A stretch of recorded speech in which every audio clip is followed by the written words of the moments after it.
Hi everyone, it's Lou Collins. Thank you for joining me for today's 3-minute card making hack. Now, do you have a complete range of heat embossing powders but actually just don't have the particular colour that you really need? Well, I'm going to show you a quick tip for achieving that colour even if you don't have an entire pot of powder. So what we're going to do is create the look of multicoloured heat embossing. So I've chosen these 3 colours, really nice bright colours, and we're going to make it look as if we have heat embossed these colours onto black cardstock. So the first thing we need to do is stamp and heat emboss our chosen sentiment. Now I've just chosen this Fly High one from a Textures stamp set. You can choose any you want, it doesn't have to be a sentiment either, it could just be patterns, doodles, whatever you have to hand. So I'm going to pick this up with my stamping platform, use my anti-static bag, some clear ink. It's important that your ink is a clear embossing ink and not a coloured one. Stamp that all over my cardstock. And then we're going to use a clear embossing powder. So we're going to sprinkle this all over. And another quick tip for you while I'm here is I actually use a pre-made card base to capture my powder in as well, because it's already got the crease in it, so it makes it really easy to capture it and then to funnel it back into your pot.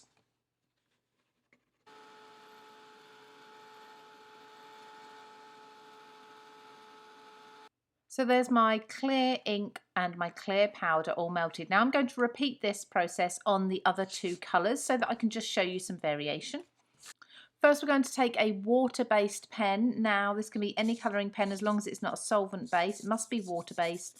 And we're just going to colour over our writing like so. As you can see, the embossing is going to resist the ink, so we can wipe that away afterwards. But the cardstock underneath takes the pen beautifully.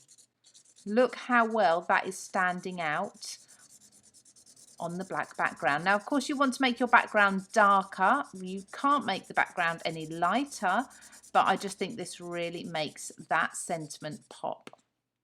Give it a wipe afterwards just to remove the excess ink, and you can of course go over that once more if you're concerned about the lines. Now, another technique for the same kind of look is using an ink pad. Now you want to use ideally a dye ink pad, again not a solvent ink. So what I mean by that is something like a StazOn that will just stick to the embossing. So for this I'm going to go directly to the cardstock.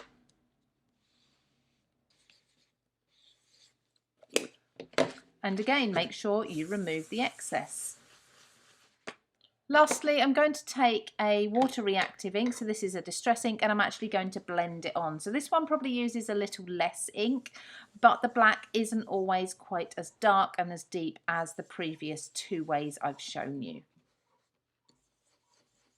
So there's the 3 results. As you can see, I think the pen worked probably the best. It's the deepest, darkest colour, but then that may also be because it was on the brightest cardstock to start with, but you still get that glossy finish that makes it look as if it's been heat embossed in the coloured embossing powder.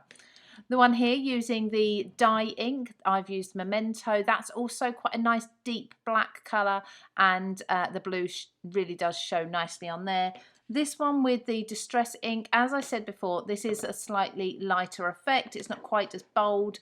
The ink blending going on isn't quite as much contrast.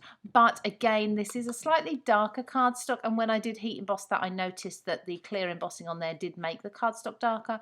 But you've still got a beautiful look if you want a subtle background or something like that. So there's our 3-minute tip for getting yourself the look of coloured embossing powder quickly and easily without buying an entire tub of powder. Don't forget to subscribe to the CraftStash YouTube channel for more tips and tricks like this, and you can purchase everything in this link just here at CraftStash. See you soon.